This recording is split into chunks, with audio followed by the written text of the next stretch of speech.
Thank you for another wonderful evening. I had a lovely time.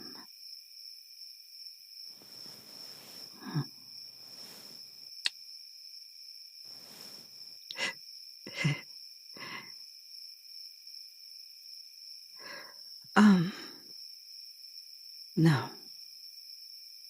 Actually, sorry. I won't be able to see you this weekend.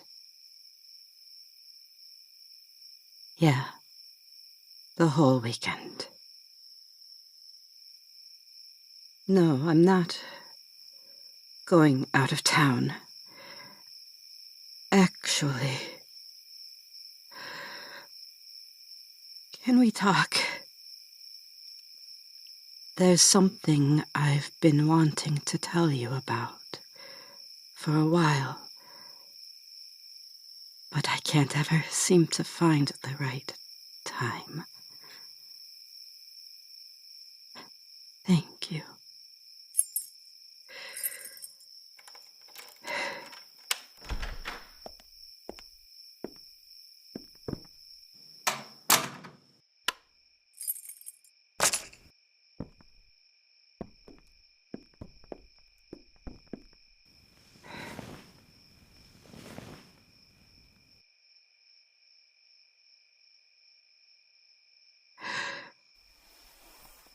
No.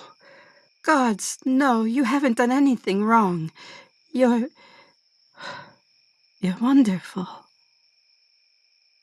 Oh, I'm messing this up. I'm sorry.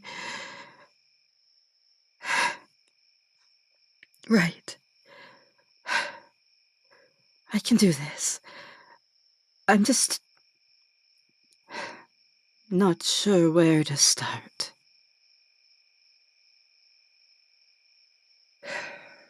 This weekend, I'll be in the hospital.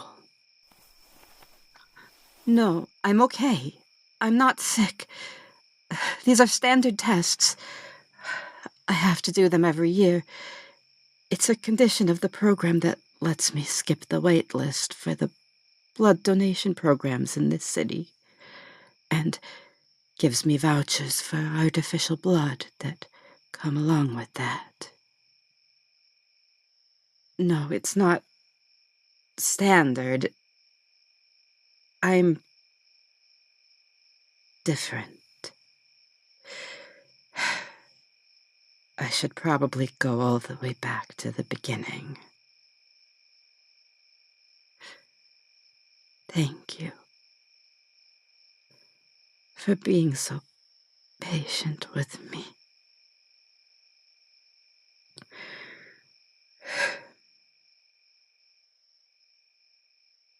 Have I ever told you when I was born? It was 1901. I grew up in a very small farm town. When I was 17, a young man from the city came through in his Model T. I didn't love him. I barely knew him, really. But marrying him would get me out of that small town, away from the same faces I'd known forever. So I married him and left my life behind. That's right. I used to be married.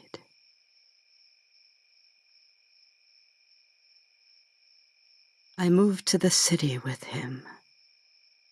But city life, it was not an improvement. I didn't know anyone, and my new husband was not inclined to help me make friends. He married me because he thought I was pretty, and he treated me like a possession. Something to be locked away at home and indulged in when he felt like it, but otherwise ignored.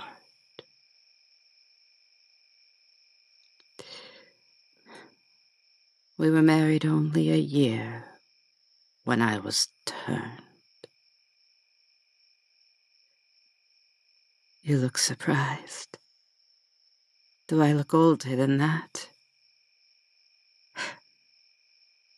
Vampirism has that effect.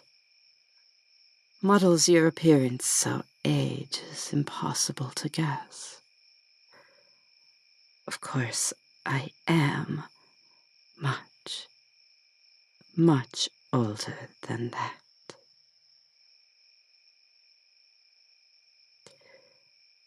But back to my story.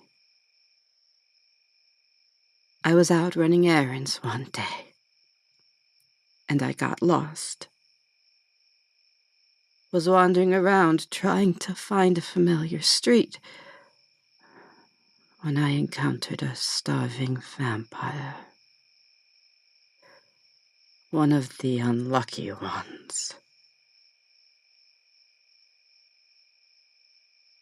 Well, I'll spare you the gory details.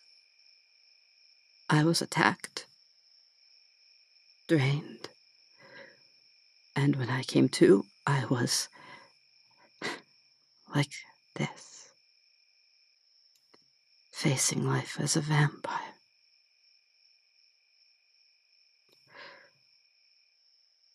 You're more educated than most, so I suspect you know this already. Becoming a vampire is not like the movies paint it.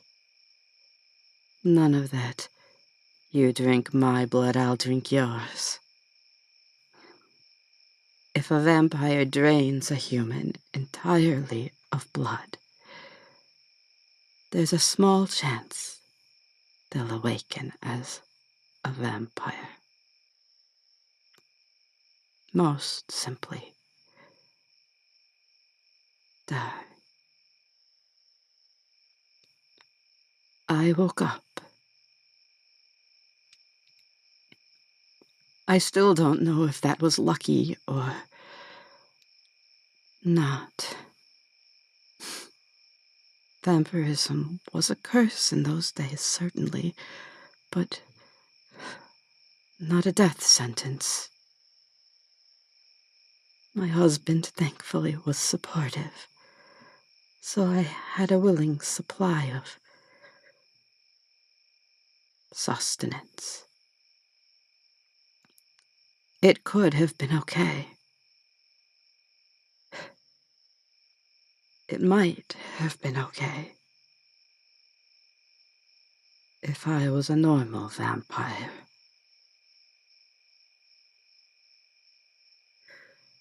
You know that vampire bites are generally considered pleasant things. Yes, that. The taste of blood triggers the release of a mild opioid into vampire saliva. Barely noticeable, really. But when injected into the bloodstream during feeding, it's just enough to counteract the pain of the bite and make you feel good enough to want to do it again. Or at least, that's how it is for most vampires.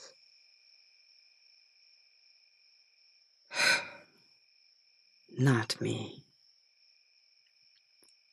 The doctors still don't know why, but the compound in my saliva is significantly stronger than average. which I discovered the first time I bit my husband and watched him fall into a blissful trance. That might sound like a good thing. It's not. It didn't take long for him to become addicted to my bite. He demanded it, even when I wasn't thirsty. Remember, there were no blood donation services for vampires in those days. I had nowhere else to turn. I tried to convince him to let me feed a different way, from a cup, anything that would keep my saliva from entering his system. He refused. He couldn't have forced me to bite him, of course. Vampirism had made me stronger than him. But what was I to do? He was my only source of sustenance, and he would only consent to give me blood in one way. Several times over the years, I did refuse to bite him, and he would fly into a violent rage, destroying our home. I didn't want to hurt him, but he didn't have the same compunctions about me. And I was genuinely afraid. Besides, if I defended myself and something did happen, who do you think the courts would side with? The innocent, drugged human, or the vampiric monster who had been preying on him? You know how vampires are viewed today. It was even worse back then. But the effect of my bite changed him. He couldn't function properly when he was drugged like that. And it only got worse as the years went on. I'm sure I could have done better. There had to have been a better choice, a better way.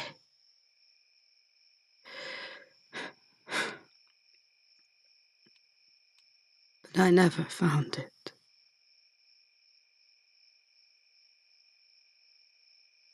Being with me destroyed his life.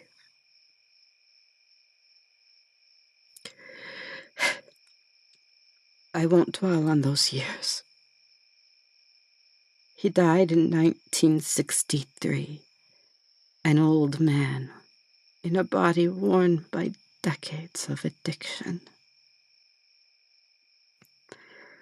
By that time, there was actually a donation center for vampires, newly opened in the city, and I went to them, pleading my case. When they learned about my condition, they bypassed the wait list. I'm extremely dangerous, you see. With such a pleasurable bite, it would be very easy for me to find willing humans to feed on. But the effect I would have on them,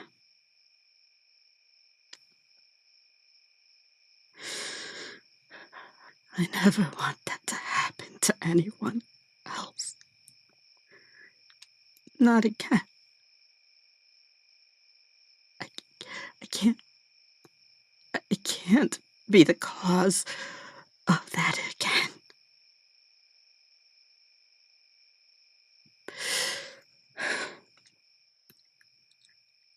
And the donation center felt the same way. So, here we are. I haven't fed on a live human in over 60 years. And that's why I'll be in the hospital this weekend. As a condition of my special status with the blood bank, I'm required to undergo testing once a year to prove that I can't safely feed on humans.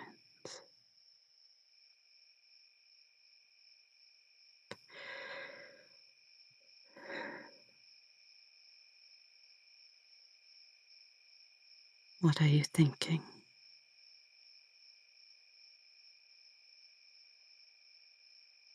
Do you want me to leave?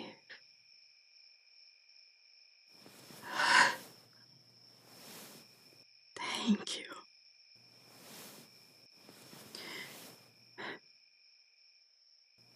Your hand is so warm.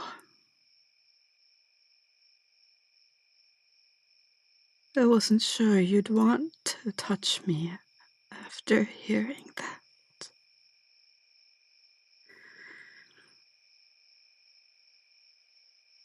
I told you I was dangerous.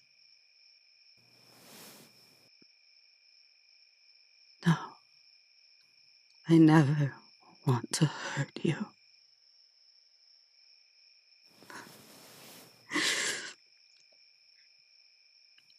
You're too good to me. You know that. I don't deserve someone like you. Yes, you can kiss me. Please kiss me. Mm-hmm.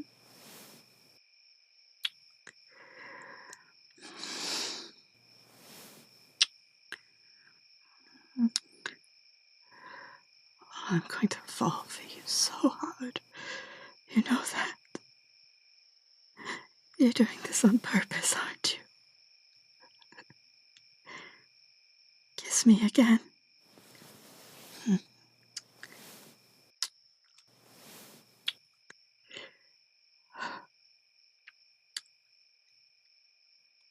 Listen,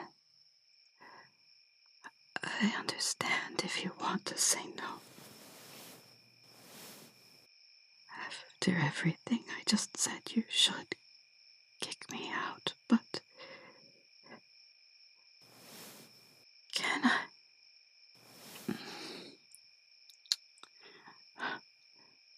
Can I stay with you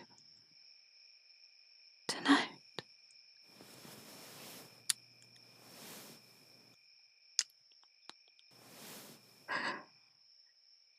Thank you.